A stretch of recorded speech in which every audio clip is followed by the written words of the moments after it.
La Constitución de 1931 es, sin duda, un tema clave en la historia de España. Y claro, es una pregunta que cae muchísimo en los exámenes. El problema es que muchos fallan al explicarla. Así que hoy vamos a desglosar no solo qué fue, sino cómo entender su conflicto central para dar una respuesta que de verdad sea sobresaliente. A ver, vamos a meternos de lleno. Es que el artículo 1 ya era, de entrada, toda una declaración de intenciones. Fijaos bien, no habla de una república sin más, sino de una para trabajadores de toda clase. Esta era una visión súper ambiciosa, muy progresista, que buscaba transformar el país desde su propia definición. Y es que esa es la sensación que transmitía, ¿no? No fue una reforma gradual, ni mucho menos. Fue una ruptura total, un intento radical de modernizar España a una velocidad de vértigo, basándose en los principios más avanzados que había en Europa en esa época. Aquí, justo aquí, es donde la mayoría de las respuestas a un examen patinan. Se limitan a enumerar derechos y artículos, como si fuera la lista de la compra. Pero para entender de verdad esta Constitución, y para que un corrector vea que se domina el tema, hay que entender su principal problema. Mirad la diferencia, es que es abismal. Una respuesta mediocre simplemente describe, una respuesta brillante analiza. Y el análisis clave, la historia que hay que contar, no es tanto sobre los artículos en sí, sino sobre la enorme fractura social que provocaron desde el minuto 1. Y esta es la idea fundamental que tiene que quedar clarísima. No fue un pacto nacional, no fue un acuerdo entre todos. Fue redactada e impuesta exclusivamente por los partidos de izquierdas, republicanos y socialistas. ¿Y qué pasó? Pues que dejaron completamente fuera a los sectores conservadores y católicos, que, ojo, representaban una parte muy importante de la sociedad española de entonces.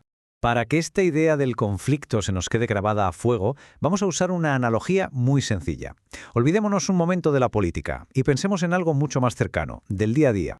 Imaginemos un piso compartido. Los compañeros de piso llevan ahí toda la vida. Son gente muy tradicional con sus costumbres súper arraigadas. Todo funciona, digamos, a su manera.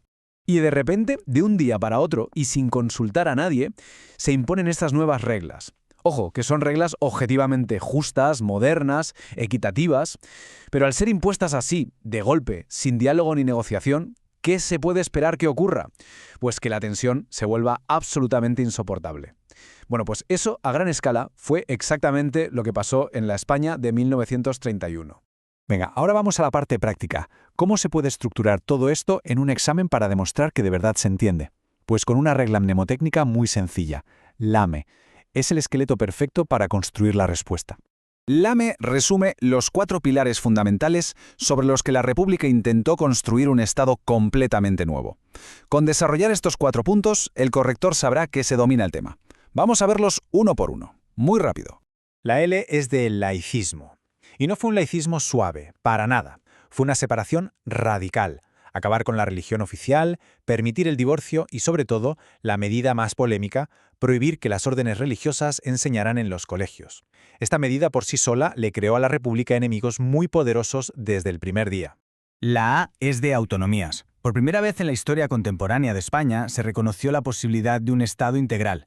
Esto permitía a las regiones tener sus propios gobiernos y parlamentos. Fue un cambio de modelo territorial sin precedentes que se aplicó en Cataluña y se proyectó para el País Vasco y Galicia. Seguimos con la M de mujer. Este es uno de los puntos más avanzados y modernos de la Constitución. Se concedió por fin el sufragio universal, incluyendo el voto femenino, algo que muchas democracias europeas todavía no tenían. Además, se introdujeron nuevos derechos laborales para proteger a las trabajadoras. Y finalmente, la E de educación. La República entendió que para crear un nuevo país necesitaba nuevos ciudadanos. Por eso apostó con todo por una escuela pública, gratuita, laica y mixta. La idea era, básicamente, arrebatarle a la Iglesia el control sobre la formación de las nuevas generaciones. Muy bien, ya tenemos la estructura. Pero para una respuesta de matrícula de honor hay que añadir un punto final, un matiz que demuestre una comprensión de verdad profunda. Y ese punto es una de las mayores y más fascinantes ironías de nuestra historia. La pregunta es lógica. Si la izquierda te concede el derecho a votar, lo normal sería pensar que las mujeres votarían a la izquierda como agradecimiento, ¿verdad? Bueno, pues aquí es donde la historia se pone realmente interesante.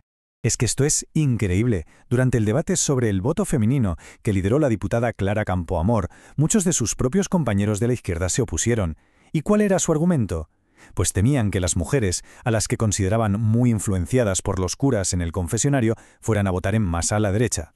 Y esto que vemos ilustra de forma brillante lo que ocurrió después. En las elecciones de 1933, las primeras en las que votaron las mujeres, los temores de la izquierda se hicieron totalmente realidad. Los partidos de izquierda sufrieron una derrota catastrófica y la CEDA, que era la gran confederación de derechas católicas, arrasó en las urnas. Y esto nos deja con la reflexión final, la que de verdad cierra una respuesta perfecta.